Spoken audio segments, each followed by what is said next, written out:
Aí. Então, gente, vamos entrar em mais um tópico da fisiologia. Esse tópico que é riquíssimo em informações e super importante para todo o veterinário, né? Que é a fisiologia do sistema cardiovascular. Então, quando a gente fala de sistema cardiovascular, a gente vai falar de alguns órgãos, né? Então, a gente vai falar do coração, dos vasos sanguíneos e aqui a gente não aborda porque é tema de outra disciplina, mas o sangue faz parte também aí do sistema circulatório. Porque alterações na composição do sangue vão levar a alterações no funcionamento do coração e dos vasos sanguíneos. Então, nesse momento, a gente acaba não dando ênfase ao sangue, mas a gente discute algumas alterações do sangue que podem levar a alterações nos vasos sanguíneos e no coração, tá? Então, essa primeira parte da aula é uma retomada da anatomia, que eu sei que vocês sabem muito bem, porque vocês tiveram uma professora excelente de anatomia, tô brincando. Mas, então, a gente retoma um pouquinho da anatomia do sistema cardíaco. Tá? A primeira coisa que a gente tem que lembrar é que coração e vasos sanguíneos formam um sistema fechado por onde o sangue circula, tá? Então, a gente não tem uma porta de entrada e uma porta de saída. A gente tem um sistema fechado por onde o sangue circula, sendo o coração essa bomba que vai impulsionar o sangue dentro do sistema circulatório. Então, quando a gente estuda a fisiologia cardíaca, a gente vai estudar mecanismos funcionais do coração, dos vasos sanguíneos e do sangue. Qual que é a principal função do sistema cardiovascular? É transporte. Transporte e entrega, né, disposição de nutrientes para as células do corpo, né? Então, quais tipos de nutrientes? Oxigênio, aminoácidos, glicose, triglicerídeos. Além disso, transporte de quê? De metabólitos. Então, tudo aquilo que é produzido pelas células tem que ser removido daquele ambiente para manter o ambiente adequado para a sobrevivência celular. Então, remoção de metabólitos, como gás carbônico, resíduos para os rins, para os pulmões. O fígado produz muitos metabólitos também, além de todos os outros tecidos. E também serve como meio de transporte para o sistema imunológico, porque lá a gente tem as células do sistema imunológico, os leucócitos, e outras moléculas, como os anticorpos, que participam da defesa do organismo contra agentes agressores. Então, a principal função do sistema cardiovascular é o transporte, né, de nutrientes, metabólitos e auxiliando no sistema imunológico. Daí, quando a gente fala do transporte dessas moléculas e no fornecimento dessas moléculas para outras células, a gente divide a forma como essas moléculas são transportadas em duas formas. A primeira delas é chamada de fluxo de massa, que é aquilo que acontece dentro, que é a forma como o sangue percorre dentro dos vasos sanguíneos, e que ocorre graças a uma diferença de pressão que existe entre as duas extremidades do vaso sanguíneo. Então, para um líquido percorrer o interior de um tubo, precisa que em uma ponta desse tubo tenha uma pressão aumentada e na outra ponta a pressão reduzida. Aí esse líquido flui dentro do vaso sanguíneo ou dentro de um tubo. Isso é chamado de fluxo de massa. E aí tem um outro tipo de transporte que está relacionado também à função cardiovascular, que é a difusão. Então, a difusão é quando moléculas do sangue passam para o meio extravascular. Isso é a difusão. Então, a gente tem dois tipos de transportes acontecendo no sistema cardiovascular. O transporte de massa, que é o fluxo de sangue dentro dos vasos sanguíneos, que ocorre devido à diferença de pressão que existe entre o início e o final do vaso sanguíneo. E a gente está falando também do fluxo de um transporte de moléculas através da difusão, que é a passagem de moléculas do meio intravascular para o meio extravascular. A difusão ocorre também a uma diferença de concentração agora entre meio intra e extravascular. Então, existe uma diferença, existe um gradiente de concentração para as moléculas que permite que a difusão aconteça. Tá? Isso aqui é bastante importante quando a gente está falando, por exemplo, de distribuição de oxigênio para células. Como que esse oxigênio é distribuído? Bom, a gente precisa do fluxo sanguíneo passando lá pelos pulmões e carregando, sendo preenchido com oxigênio e carregando esse oxigênio até as células. Lá nos pulmões ocorre o processo de difusão. Ocorre a passagem do oxigênio que está na atmosfera para o interior do sangue e do gás carbônico que está no sangue para a atmosfera. Isso é um processo de difusão. Tá? Então, a gente precisa do sangue em fluxo de massa passando pelos pulmões e da difusão acontecendo nos pulmões para que o funcionamento cardiovascular seja eficiente. Tá? Então, só um exemplo aí para vocês compreenderem essas diferenças de transporte que existe no sistema cardiovascular. E aqui está mostrando, então, nessa figura exatamente isso.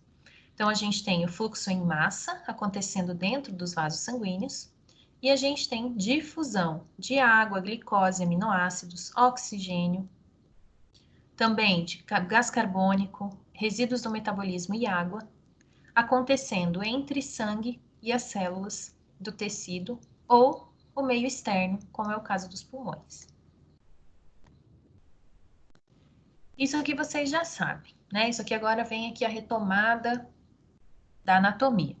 Então, o coração ele é uma bomba, né? Que permite aí o fluxo de sangue através dos vasos sanguíneos. Essa bomba, ela pode ser dividida em duas, né? O lado direito do coração e o lado esquerdo.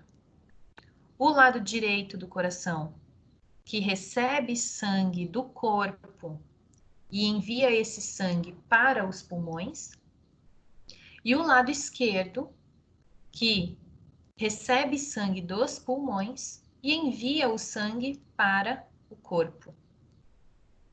Então, a gente pode dividir a bomba cardíaca em duas, por quê? Porque a origem e o destino do sangue desses dois lados do coração são diferentes. E aí, como são diferentes, a gente acaba dividindo, então, a circulação sanguínea em duas. O que é chamado de circulação pulmonar ou pequena circulação e circulação sistêmica ou grande circulação. E aí a gente pode dividir esse circuito de cardíaco e dos vasos sanguíneos entre essas duas porções, né? Então, a circulação pulmonar ou pequena circulação, ela tem início no ventrículo direito.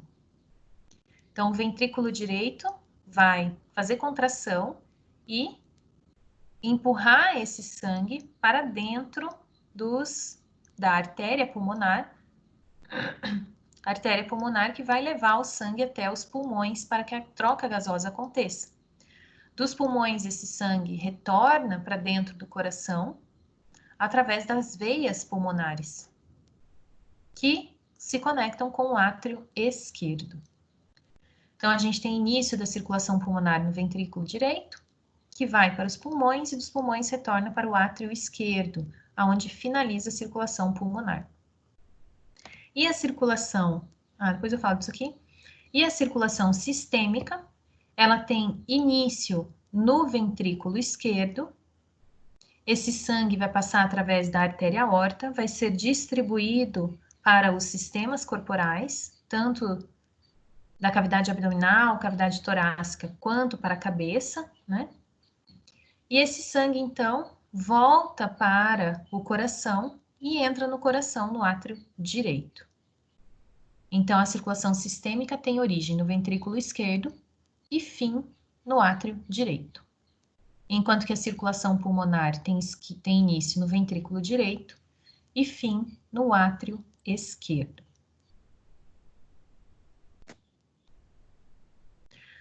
A gente tem alguns tipos de circulações sanguíneas que são especiais, que são os chamados circulação porta, né, ou sistemas porta. A gente tem 3 sistemas porta no corpo: sistema porta hepático, sistema porta renal e sistema porta hipotalâmico hipofisário. O que é um sistema porta?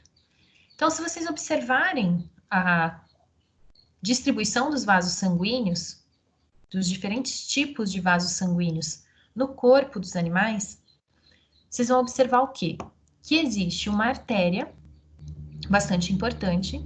Essa artéria, ela vai se ramificando e formando artérias com diâmetro cada vez menor.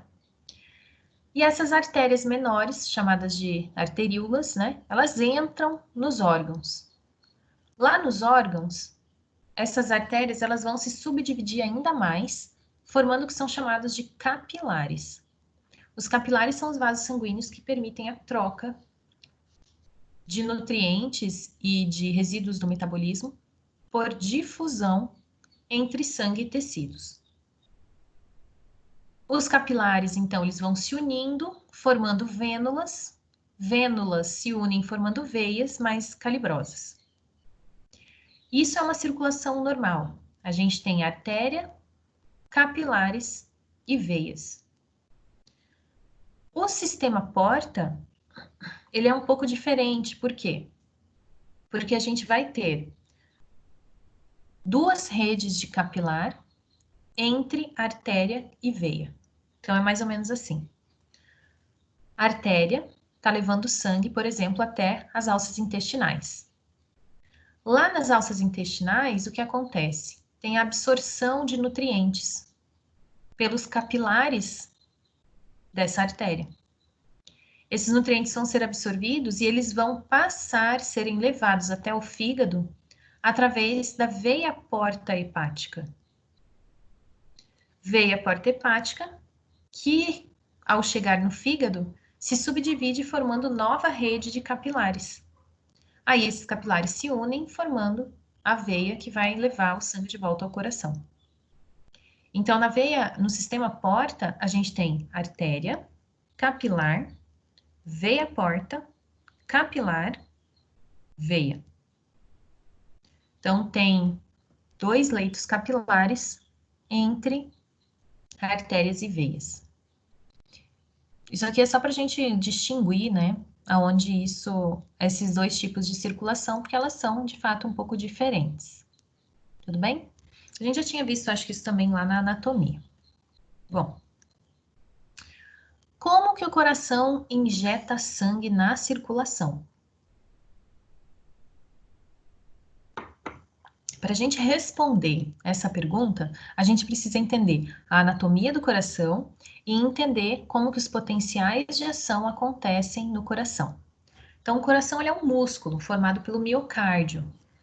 E da mesma forma que o músculo esquelético, o músculo cardíaco ele responde a potenciais de ação fazendo contração muscular. Então, como que esses potenciais de ação surgem lá no coração? É isso que a gente vai ter que compreender para poder explicar como o sangue é injetado pelo coração no sistema circulatório. Então, falando um pouquinho mais da anatomia do coração.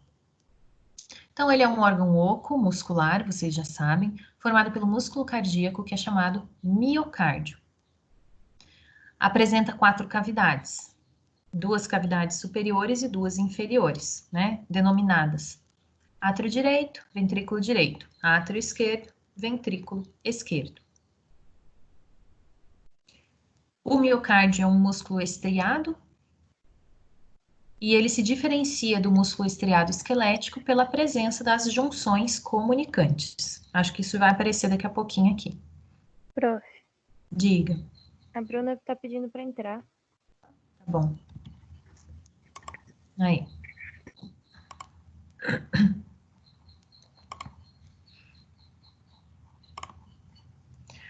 No interior do coração, a gente encontra diversas estruturas. Algumas. Conseguiu, né? Conseguiu. Uma dessas estruturas são as válvulas, né? Ou válvulas cardíacas. O que que são essas válvulas? São essas estruturas presentes entre átrios e ventrículos, e entre ventrículos e artérias, que fazem a regulação do fluxo sanguíneo. Essas válvulas recebem nomes, né? Então, a gente tem válvula atrioventricular, tanto direita quanto esquerda, mas elas podem ser chamadas de outra forma também. Podem ser chamadas, a válvula atrioventricular direita é também chamada de tricúspide, e a válvula atrioventricular esquerda é chamada de bicúspide, ou mitral. As válvulas presentes entre ventrículo e artéria são chamadas de válvulas semilunares.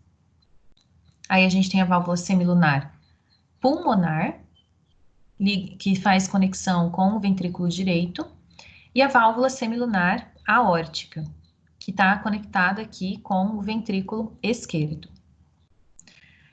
A função dessas válvulas é impedir o fluxo retrógrado de sangue, ou refluxo de sangue para dentro da câmara anterior. Então, por exemplo, o sangue que entra no átrio direito, ele tem que fluir para o ventrículo direito e daqui para a artéria pulmonar. Mas essas estruturas estão fazendo um movimento, né? Estão se contraindo e se movimentando. Então, o que acontece? Quando o átrio direito se enche de sangue, ele vai permitir o fluxo de sangue para o ventrículo direito.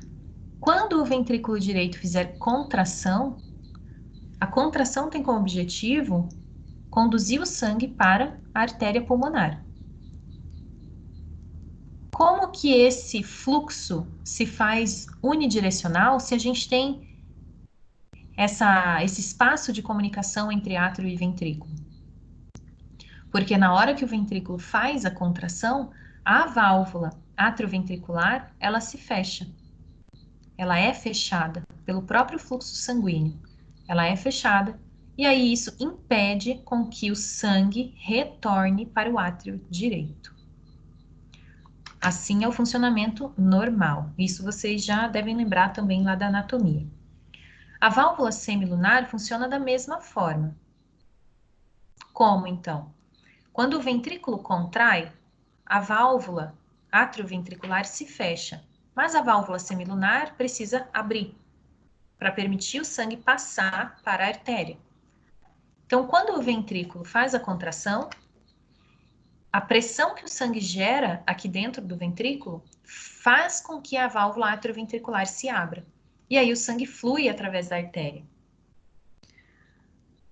Esse sangue fluindo através da artéria vai ter a tendência de retornar para dentro do ventrículo por mecanismos de alteração de pressão, que a gente vai ver um pouquinho mais adiante. Quando esse sangue tende a retornar para o ventrículo, o próprio sangue causa o fechamento da válvula semilunar, evitando então o refluxo de sangue para o ventrículo. Então, essa é a função dessas válvulas, evitar o refluxo de sangue para a câmara ou o espaço anterior. Então, essas válvulas, elas acabam assegurando o fluxo unidirecional de sangue. Então, o sangue entra no átrio direito, passa para o ventrículo direito. Quando o ventrículo direito faz contração, ele vai causar o sangue causa o fechamento da válvula atrioventricular e a abertura da válvula semilunar. E aí o sangue se projeta para a artéria. Após a contração ventricular, vem um período de relaxamento ventricular. Com o relaxamento ventricular, há uma redução da pressão aqui dentro.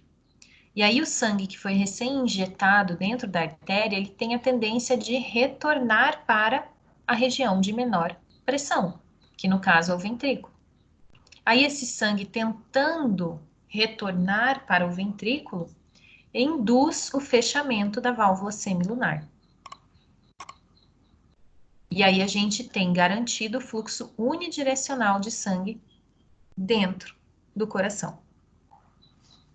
Lembram disso, né? Acho que a gente estudou bem isso, né? Tá tranquilo, gente, até aqui? Sim. Uhum. Então tá bom.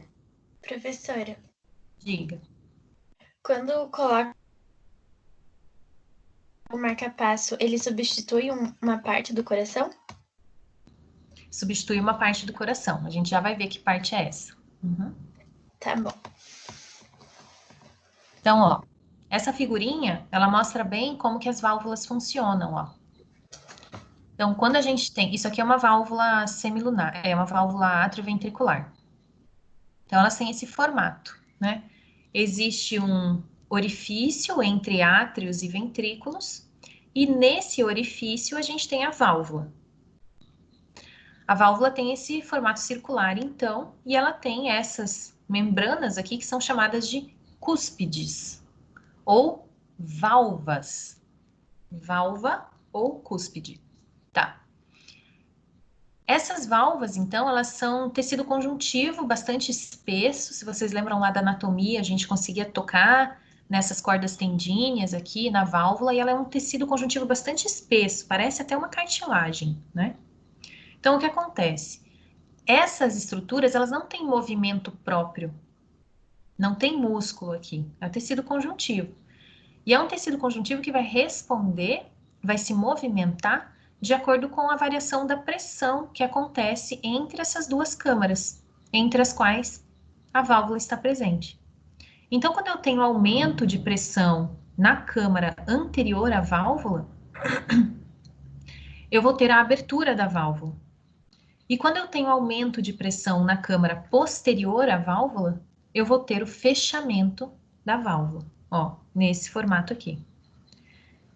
Então, quando o ventrículo faz contração, se a gente está falando de válvula atrioventricular, o ventrículo é uma câmara posterior à válvula. Quando o ventrículo contrai, o sangue é projetado contra a válvula. E isso faz a válvula se fechar. Tá? Então, mais uma figura ilustrativa aqui, que eu acho bem legal, para mostrar para vocês como as válvulas funcionam. E aí, as câmaras cardíacas, né? A gente tem 4 câmaras cardíacas e essas câmaras cardíacas têm algumas características. Então, o átrio direito. O átrio direito, ele recebe sangue de todo o corpo. Então, ele recebe a veia cava caudal e a veia cava cranial. Sangue proveniente da parte inferior e superior do corpo. Átrio direito. Do átrio direito para o ventrículo. É o fluxo normal do sangue.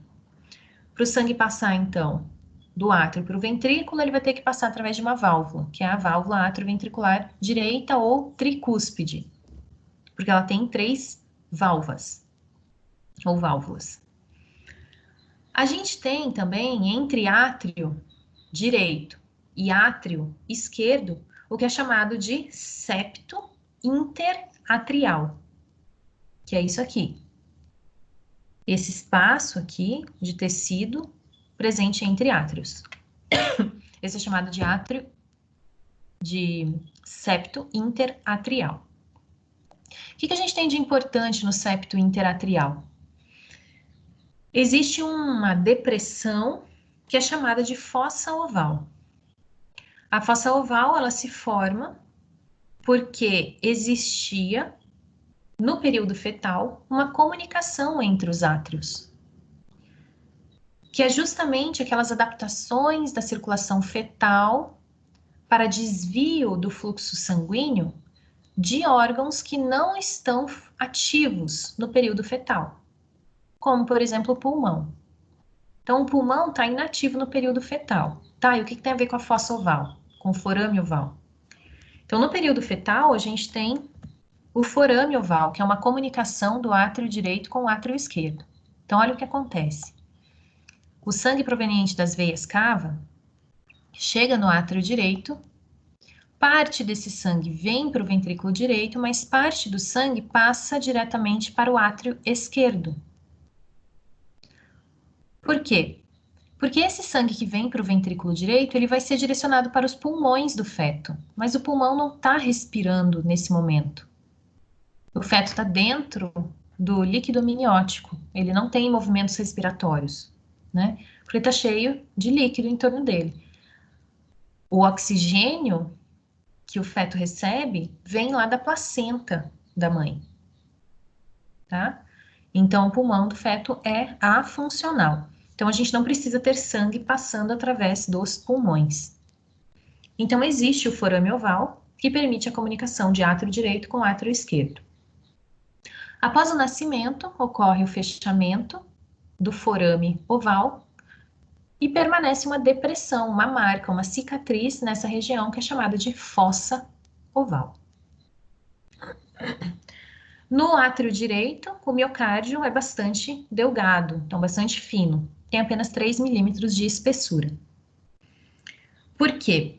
Isso vocês vão ver que está relacionado com a força que essas câmaras cardíacas geram para impulsionar o sangue adiante. Átrios não precisam fazer contração intensa para que o sangue flua. Normalmente, o sangue que está dentro dos átrios, ele simplesmente flui do átrio diretamente para o ventrículo. Vocês vão ver quando a gente vai falando de ciclo cardíaco, como que isso funciona. Então, normalmente, o sangue flui do átrio para o ventrículo, passando livremente através da válvula atrioventricular. Tá? Por isso a espessura do miocárdio é pequena nos átrios. Em comparação com os ventrículos, a espessura dos ventrículos é bem maior, dada a importância que os ventrículos têm na propulsão do sangue para o sistema circulatório. Então, ventrículo direito. Ventrículo direito, o miocárdio já é um pouco mais espesso, tem 5 milímetros de espessura. O que a gente tem de importante dentro do ventrículo direito? A gente tem esses músculos, que são chamados músculos papilares, nos quais estão ligadas as cordas tendíneas das válvulas atrioventriculares. Qual que é a função das cordas tendíneas? É evitar que as cúspides das válvulas sofram eversão. Eversão é elas fazerem assim. Então, imagina que aqui eu tenho átrio e aqui eu tenho ventrículo. Válvula localizada entre átrio e ventrículo. Então, durante as contrações cardíacas, as válvulas se movimentam. Contração do ventrículo, a válvula fecha e abre para que o sangue flua novamente para dentro do ventrículo. O ventrículo enche, fecha, contrai, fecha, relaxa. Ventrículo enche, contrai, fecha, e assim vai, funcionando desse jeito. Mas, como a pressão dentro do ventrículo é bastante alta, se não fossem as cordas tendíneas ligadas com as válvulas, então elas seguram as válvulas aqui, se não fossem as cordas tendíneas, no momento que o ventrículo faz a contração, as válvulas poderiam fazer esse movimento, né? E aí o sangue iria fluir do ventrículo de volta para o átrio. Então, as cordas tendíneas auxiliam a regular a eversão, a impedir a eversão e o refluxo de sangue. O que mais que a gente tem dentro do ventrículo? A gente tem as válvulas semilunares. No caso aqui, a pulmonar, do ventrículo direito. Tá? Então, dentro do átrio, a gente tem a comunicação com as cavas cranial e caudal, tem a fossa oval e tem a válvula atrioventricular direita. No ventrículo direito, o que a gente tem? Músculos papilares, cordas tendíneas e válvula semilunar pulmonar. No átrio esquerdo, o átrio esquerdo recebe sangue proveniente dos pulmões, né? Sangue oxigenado, sangue arterial. Então, a gente tem no átrio esquerdo veias pulmonares, válvula atrioventricular esquerda, que é a bicúspide ou a mitral. E no ventrículo esquerdo, a gente tem músculos papilares, cordas tendíneas, válvula semilunar aórtica e a espessura do miocárdio do lado esquerdo é maior, tem 15 milímetros. Por quê? Porque o sangue que o ventrículo esquerdo injeta na circulação, ele vai ser distribuído para todo o corpo. Diferente do sangue que é injetado na circulação pelo ventrículo direito. Porque do ventrículo direito, o sangue vai ser levado apenas para os pulmões. Então, a força de contração do ventrículo direito pode ser menor quando comparada com a força de contração do ventrículo esquerdo. Porque o sangue tem que alcançar maiores distâncias a partir do ventrículo esquerdo, em comparação com o direito. Tá? Então, a gente tem essa diferença de espessura do miocárdio entre as câmaras cardíacas. Já falei isso, espessura do miocárdio. Agora vamos passar para a histologia cardíaca. Então, do que é composta a parede do coração? Então, a gente tem uma camada externa, que é chamada de pericárdio, que recobre externamente o coração. Tem uma camada média, chamada miocárdio, que é a camada muscular, que faz contração. E tem a camada interna, que é chamada de endocárdio. O endocárdio é formado por endotélio. Da mesma forma que a gente tem o endotélio vascular, a gente tem o endotélio do coração. Então, olha lá. Se a gente pegar um corte do coração e for analisar do que ele é composto, a gente vai conseguir observar essas três camadas. Então, a camada mais interna, que está em contato com o sangue, é o endocárdio. A camada intermediária é chamada de miocárdio, que é o músculo. E a camada externa é chamada de pericárdio. O pericárdio ele pode ser dividido em várias membranas, né? Que é o pericárdio visceral, o pericárdio parietal e uma camada fibrosa que recobre o pericárdio externamente. Entre o pericárdio visceral e o parietal, existe um espaço que é chamado de saco pericárdico. O saco pericárdico ele é composto por um líquido que é chamado de líquido pericárdico. Esse líquido ele serve para lubrificar essas membranas, para permitir o deslizamento uma sobre a outra. Por quê? Porque como o coração é um órgão que se movimenta muito, ele precisa ter deslizamento dessas membranas para que ele funcione de forma adequada. Então, a gente tem essa organização das camadas do coração. O pericárdio lembra muito a pleura, né? Ou as pleuras que recobrem o pulmão, né? A gente tem a pleura visceral, um espaço e a pleura parietal, da mesmíssima forma que o pericárdio. Então, o pericárdio visceral, em contato com o coração, um espaço, e o pericárdio parietal. Nesse espaço, a gente tem o líquido pericárdico. Então, tem muitas doenças que acometem as camadas do coração especificamente. Vocês vão ouvir falar em endocardite bacteriana, vocês vão ouvir falar em miocardite, pericardite, de acordo com qual camada do coração foi afetada. E as consequências também dessas diferentes afecções são diferentes. Então, aqui mostrando em maior detalhe, né? Aqui já dá para a gente ter uma visualização mais próximas dessas células que formam o miocárdio. Das células que formam o miocárdio. Então, essas células são chamadas de cardiomiócitos. E elas têm estrias, por isso é chamado de músculo estriado cardíaco. Por quê? Porque o que a gente tem no coração? O que a gente tem no coração que diferencia do músculo esquelético são as são esses riscos aqui, ó, que aparecem entre os cardiomiócitos, que são chamados de zonas de oclusão, ó, de discos intercalares. Discos intercalares que são formados por zonas de oclusão, né, junções aderentes e junções comunicantes. A gente já vai falar mais a respeito disso. Mas essas junções comunicantes são muito importantes para o funcionamento cardíaco. As fibras musculares estriadas esquelética e cardíaca diferem. Em que sentido?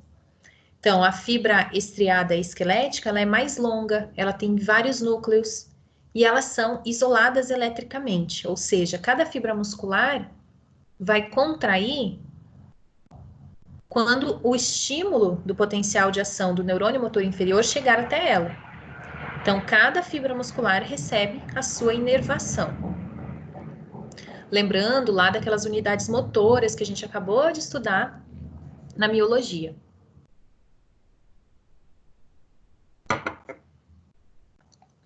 Já a célula estriada cardíaca, ela é mais curta, ela tem um núcleo apenas, e essas células são unidas eletricamente, através dos discos intercalares. Então, existe uma diferença aí de função, né, de funcionamento entre a célula estriada esquelética e a cardíaca. Além disso, a estriada esquelética tem contração voluntária gerada por potenciais de ação induzido pelo neurônio motor somático, neurônio motor inferior. Já a estriada cardíaca tem contração involuntária, iniciada por potenciais de ação gerados espontaneamente em fibras musculares especializadas, localizados nos nodos, que a gente vai aprender. O potencial de ação na fibra esquelética é de curta duração, dura 1 a 2 milissegundos, enquanto que a fibra cardíaca dura muito mais tempo, de 100 a 250 milissegundos, tá? Então, essas diferenças estão completamente relacionadas com a fisiologia dessas células, com a forma como essas células funcionam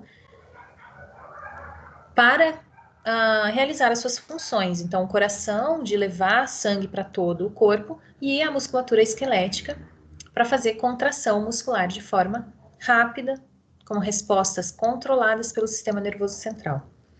A musculatura estriada cardíaca não sofre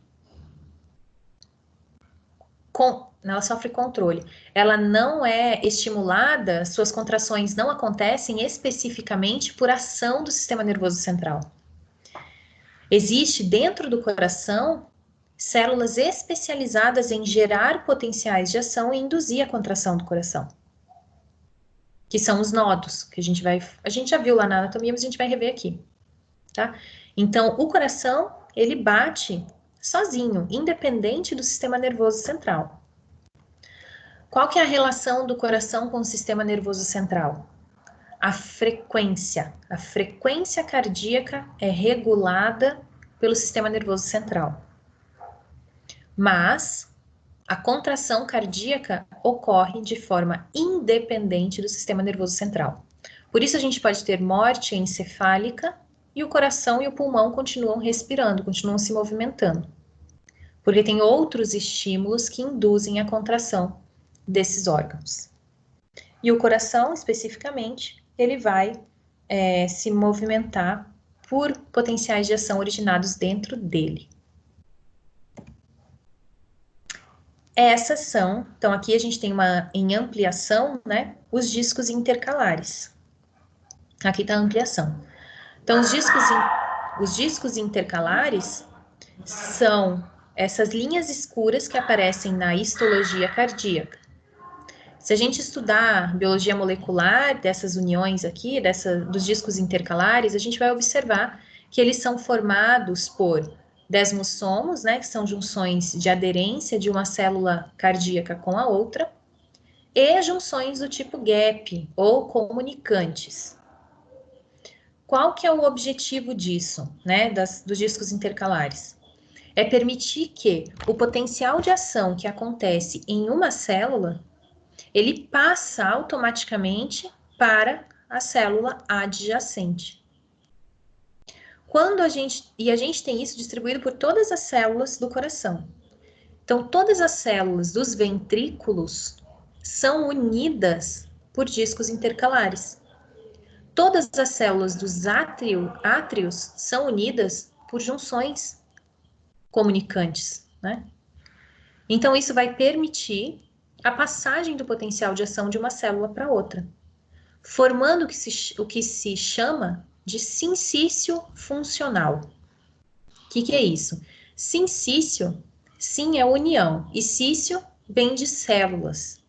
Então, sincício é a união de células. A união das células com algum objetivo, com alguma função. No caso do coração, o sincício funcional ele existe para permitir a contração de forma coordenada das células do coração. A gente pode falar até que essa contração ocorre de forma conjunta das células dos átrios e das células dos ventrículos, tá? Mas a contração não acontece de todas as células simultaneamente, mas ela vai sim acontecendo conforme o potencial de ação vai se dissipando entre essas células. A gente vai falar mais a respeito disso. No coração existem dois sincícios, o sincício atrial e o ventricular. Por quê? Porque as células atriais não se comunicam com as células ventriculares. Porque entre elas existe tecido conjuntivo que separa essas células. Então, olha só, aqui a gente tem átrios e aqui a gente tem ventrículo. No meio, entre átrios e ventrículos, a gente tem um tecido conjuntivo bastante extenso. Que serve para quê? Serve de suporte para as válvulas. Então, esse tecido conjuntivo, ele não faz junções comunicantes com os cardiomiócitos. Então, existe um bloqueio da passagem de potenciais de ação dos átrios para os ventrículos. Os potenciais de ação passam de átrios para ventrículos? Sim, mas passam através de células especiais que fazem a condução do potencial de ação para os ventrículos. A gente já vai falar a respeito disso, tá? Então, esse tecido conjuntivo garante a função separada de átrios e ventrículos. Então, no coração, a gente tem átrios contraindo em um momento do ciclo cardíaco e ventrículos contraindo em outro momento. E isso acontece por quê? Porque a gente tem um tecido conjuntivo separando essas células, permitindo que o átrio funcione de forma separada do ventrículo. Tudo bem até aqui, gente? Aham. Então tá bom. Então vamos mais um pouquinho. Como que o miocárdio contrai? Vamos entender isso aqui primeiro, porque é muito semelhante ao que acontecia lá, ao que acontece lá na fibra muscular esquelética. E depois a gente vai entender a origem desse potencial de ação que leva à contração muscular. Então, primeiro a gente vai entender a contração muscular, como que acontece no coração. Muito semelhante ao que acontece no músculo esquelético. Qual que é a diferença? A diferença é que a gente tem cálcio extracelular sendo importante para a indução da contração. Lá no músculo esquelético, a gente não precisava de cálcio extracelular. A gente utilizava apenas cálcio do retículo sarcoplasmático. Então, vamos lá. Então, essa figura está mostrando o quê? Então, isso aqui é a membrana plasmática, né? Túbulo T, da mesma forma que a gente tem lá no coração, lá nos músculos, a gente tem aqui no coração também. Túbulo T, ao lado do túbulo T, retículo sarcoplasmático. Da mesma forma. Da mesma forma que no coração, a gente tem uma proteína de hidropiridina presente na membrana plasmática e a gente tem rianodina no retículo sarcoplasmático. Porém, no coração, essas proteínas não estão ligadas.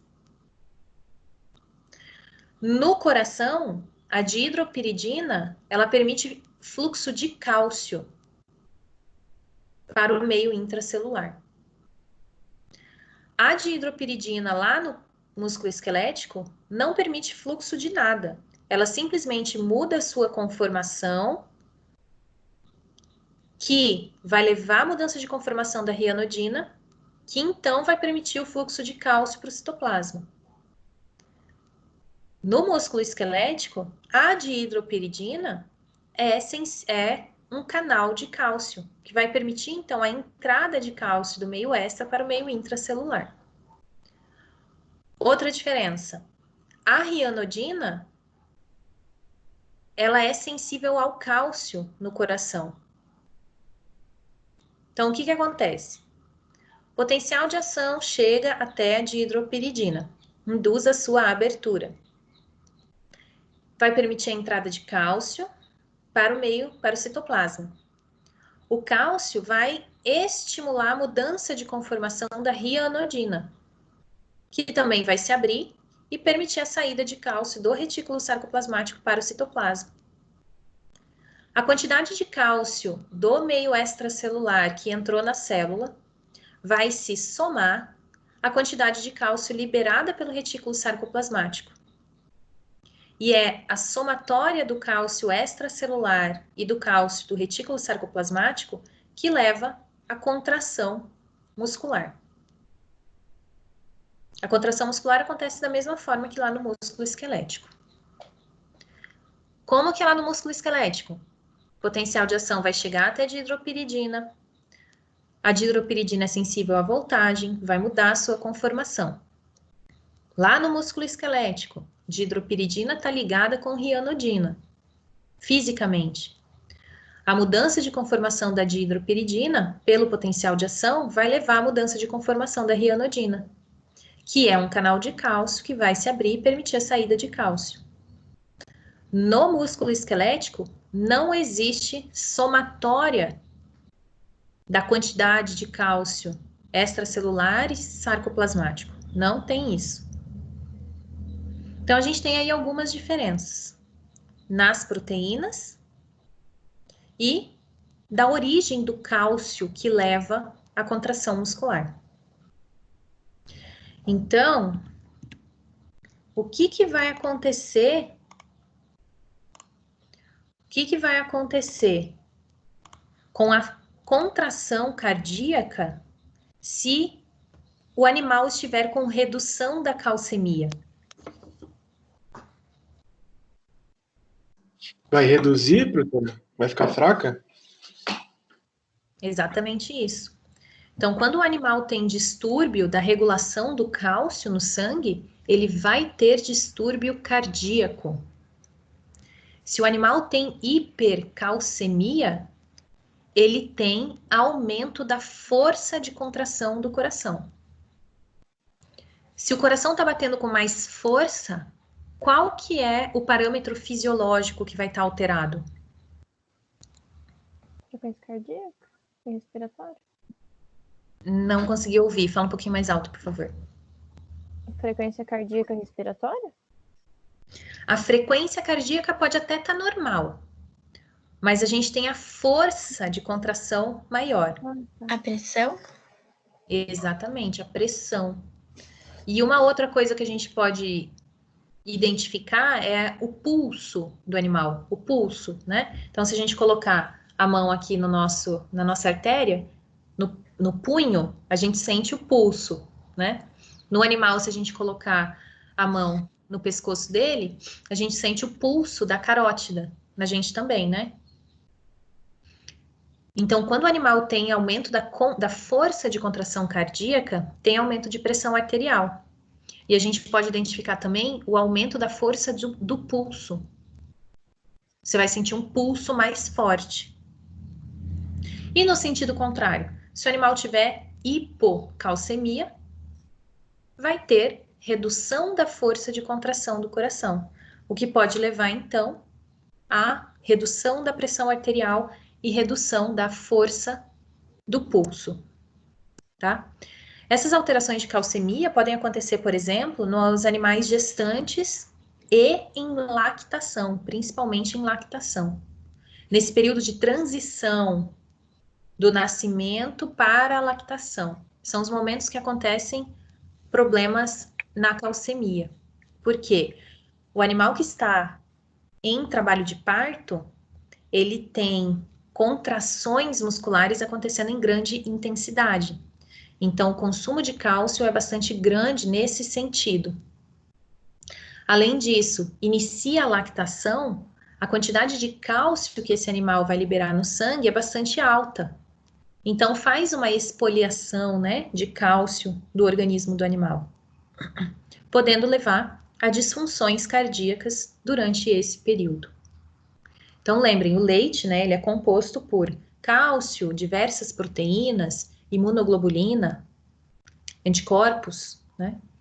Então, como ele é rico em cálcio, o animal que está lactente ou lactante, ele pode ter distúrbios do metabolismo do cálcio e aí alterações cardíacas associadas. Tranquilo, gente? Professora, Diga. um dos sintomas, digamos assim, que pode observar também na redução da calcemia é bradicardia? Bradicardia é a redução da frequência. Sim, E- porque eu tô vendo uma imagem aqui Ah, de um eletro com várias alterações, né? E na hipocalcemia tá bem espaçado uma contração, né? Eu não sei o nome. isso, uma contração Cada da outra, um risquinho, né? ciclo cardíaco do outro. Uhum. Isso, eles estão mais espaçados e tá menor a altura, assim, da contração. Uhum. Assim, essas alterações de frequência cardíaca, elas não são diretamente relacionadas com a calcemia. A calcemia, ela está relacionada com força de contração, tá?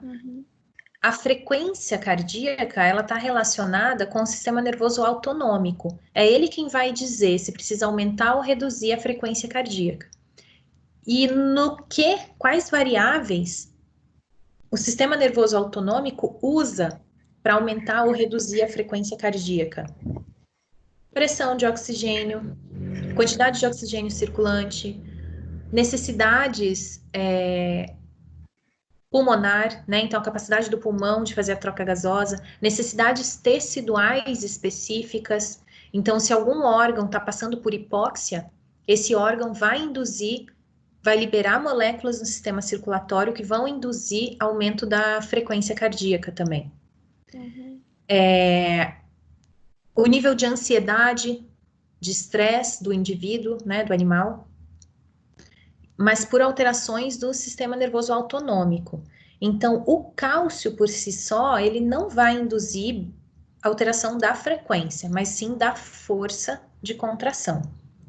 Tanto que tem alguns medicamentos que são chamados ionotrópicos, que têm a função de aumentar a força de contração cardíaca, que vão agir justamente sobre essas proteínas da membrana plasmática, permitindo que o cálcio entre em maior quantidade, porque essa proteína fica mais tempo aberta, fazendo com que o cálcio entre em maior quantidade para aumentar a força de contração do coração.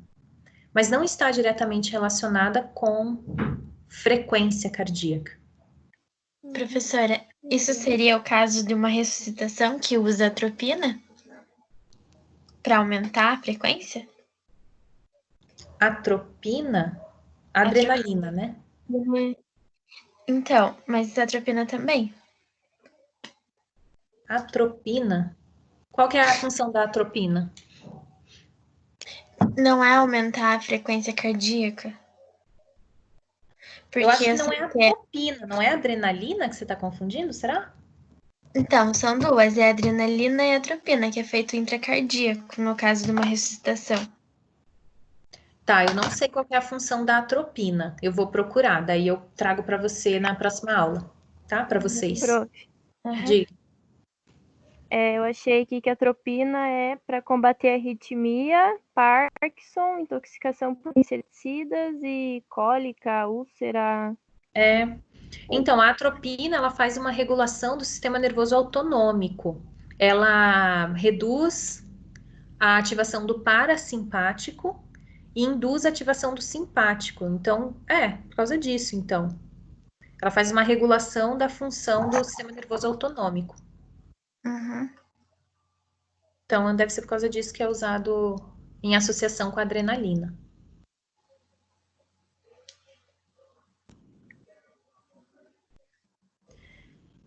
E aí, gente,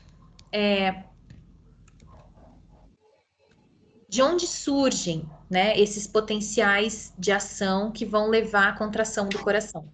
Então, isso aqui que a gente falou é como ocorre a contração do coração, né, dos cardiomiócitos.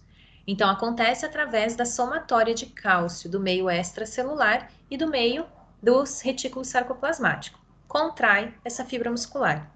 Mas de onde tem origem esse potencial de ação que vai levar à contração muscular? Então, o potencial de ação que leva à contração muscular tem origem nos nodos cardíacos. O que são os nodos cardíacos? São essas regiões do coração onde existe uma concentração de células cardíacas especializadas. São cardiomiócitos também. Só que esses cardiomiócitos dos nodos, eles têm a característica de gerar potenciais de ação automaticamente, espontaneamente. Como que eles fazem isso, a gente vai compreender mais adiante, tá? Então, existem células musculares cardíacas especializadas em gerar potenciais de ação espontaneamente. E esses potenciais de ação se espalham pelos sincícios através dos discos intercalares. Então, a gente tem potenciais de ação sendo gerados, por exemplo, no nodo sinoatrial, que também é chamado de nodo sinusal. É gerado potencial de ação aqui automaticamente, a gente vai entender como isso funciona. E aí, esse potencial de ação se espalha pelos cardiomiócitos através dos discos intercalares, que comunicam uma fibra muscular com a outra. Tá? Aí a gente tem 2 nodos no coração e um feixe. Os nodos são sinoatrial e o atrioventricular. Nodo sinoatrial, nodo atrioventricular. E aqui no meio tem o feixe, que é chamado de feixe de His, que está no septo interventricular. A gente também tem fibras, são chamadas fibras de Purkinje, que tem a função de espalhar o potencial de ação através do miocárdio, nas paredes laterais do miocárdio. Nó sinoatrial, atrioventricular e feixe de His são capazes de gerar potenciais de ação automaticamente. E são essas células que vão, então, induzir as contrações cardíacas. Elas geram potenciais de ação automaticamente, esses potenciais de ação se espalham entre os cardiomiócitos através dos discos intercalares. E uma vez que o potencial de ação atinge essas células, a célula faz contração. Tá? Então, lá no coração, a gente tem 2 tipos de células.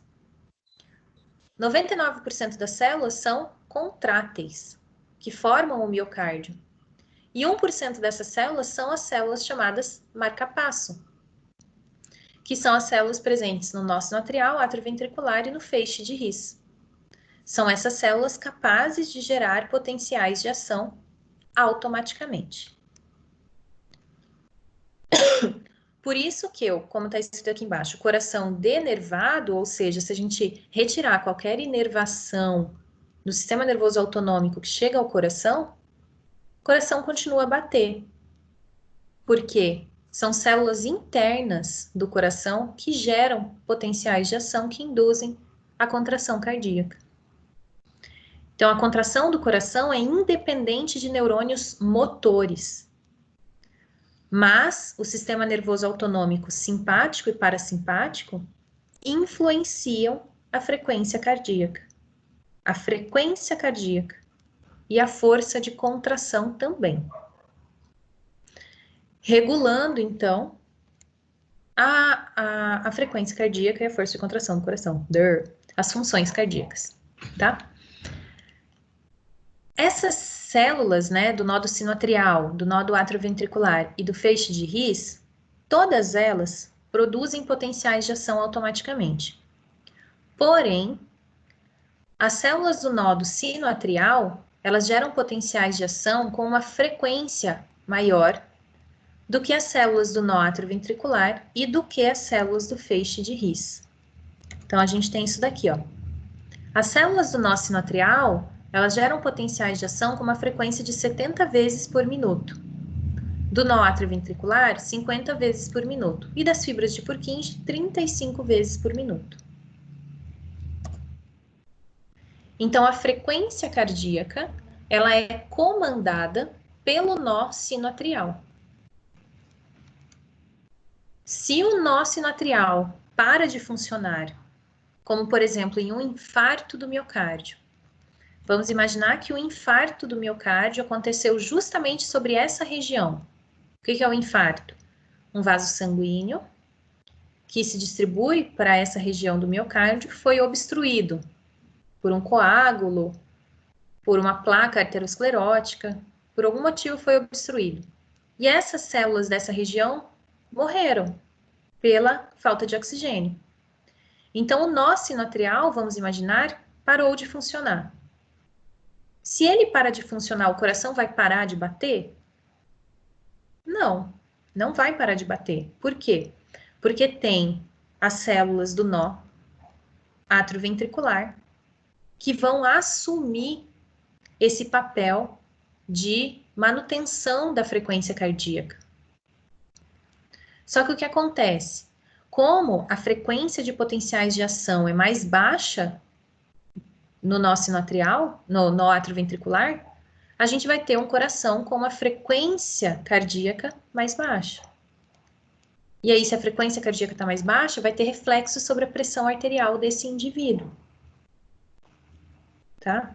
Mas então, assim, isso é importante porque, mesmo durante uma lesão importante do miocárdio, que seria a lesão de nó sinoatrial, ainda assim o coração permanece batendo porque a gente tem outras regiões funcionando, que seria, por exemplo, o nó atrioventricular. Ah, e se acontecer uma lesão no nó atrioventricular, um infarto que acomete essa região?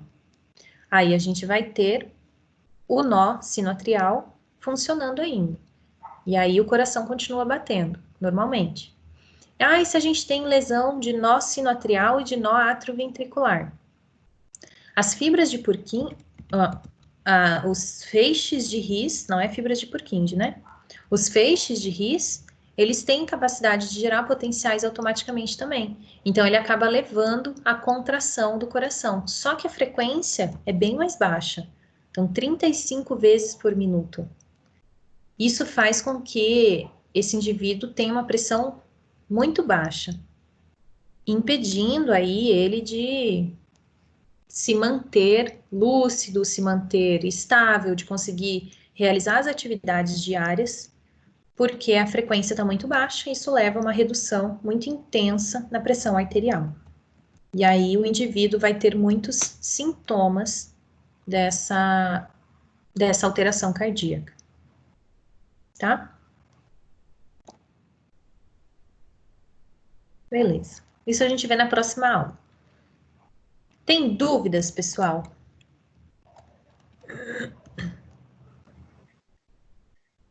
Prof, Diga. eu queria compartilhar um caso bem interessante que eu acompanhei esses dias de uma labradora que ela não tinha o átrio esquerdo. E aí?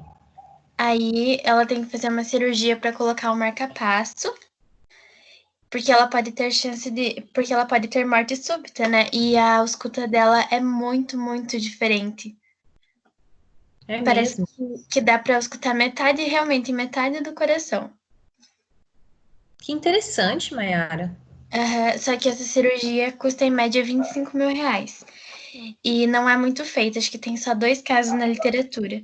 Então, está sendo estudado ainda se vai ser realizada ou não.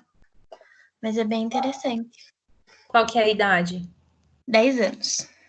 10 anos? Sim. E ela sempre teve, aí ela sempre teve isso, né? Só que nunca ninguém descobriu. E aí ela começou a ter ascite. Foi drenado 9 litros. 9 litros. Sim. E da toraxintese foi foi 1 litro, mais ou menos. Acho que 900 ml. Caramba, que interessante. Vejam, gente, é interessante esse caso para vocês observarem, por exemplo, o quão é importante o átrio para a manutenção de um coração funcional. Lembra que eu falei para vocês, acho que eu falei para vocês lá na Anato que os átrios não eram tão relevantes assim para o fluxo sanguíneo do coração, né? Para que o sangue seja bombeado para o coração, os átrios não são tão relevantes assim. Por quê? A gente vai ver depois quando estiver falando de ciclo cardíaco. Mas o átrio, ele serve como uma bolsa passiva, que recebe sangue de forma passiva e se enche. Conforme essa bolsa vai enchendo de sangue, a pressão dentro da bolsa aumenta. E é a pressão do sangue contra a válvula atrioventricular que vai fazer a válvula atrioventricular se abrir e o sangue passa do átrio para o ventrículo. E aí, assim, a função dos átrios não é tão importante. Por isso que esse cachorro sobreviveu durante 10 anos sem átrios, ou sem um átrio, né? Sem o átrio esquerdo. Porque a função do átrio ali, na função cardiovascular, ela não é tão relevante. O que é mais relevante é a função de ventrículos mesmo. Uhum. Muito legal, Mayara. Legal que você compartilhou aí. E daí a ascite, o que eles falaram? A ascite é decorrente do problema cardíaco, né? Aí eu acompanhei o ecocardio dela, realmente. Dá pra ver certinho que não tem o átrio. Entendi. E como que tá o tamanho do coração? Ele é menor que o normal.